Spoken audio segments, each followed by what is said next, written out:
Milzaliani Germinal degan kitobi bor. Juda kuchli kitob. Men bungacha juda noshukur banda edim. Juda ko'p nolardim, juda ko'p.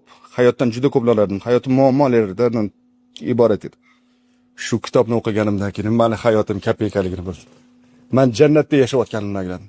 Meni mashaqqatlarim hech narsa emas edi ularning hayotida. 1850-yil ko'mirxonlarda.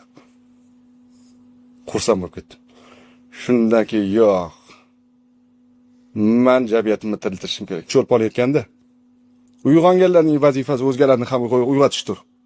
Abdulla Qodiriy nima dedi bilasizmi? Otilishdan oldin. Nima siz er yigitni o'ldira olasizmi? Er yigitlar o'lmaydilar. Men abadiy yashayman. Hatto bitta mutolaachi qolsa ham uylariga muzeylar ochildi. Alisher Navoiy aytadi, ba'zi insonlar borki tiriklikda o'likdir. Ba'zi insonlar borki o'liklikda tirikdir. Alisher Navoiy qancha shaxslar, o'ylaylar u. Beruniy davrda bir necha million boy, necha million insonlar o'tib ketdi, lekin kim eslamayapti? Aytdim-ku sizlarga. Bu dunyoga ko'p insonlar o'lgani keladilar. Nima qilyapmiz? Abdulla Qodiriyni aytdingiz-da. Menda hozir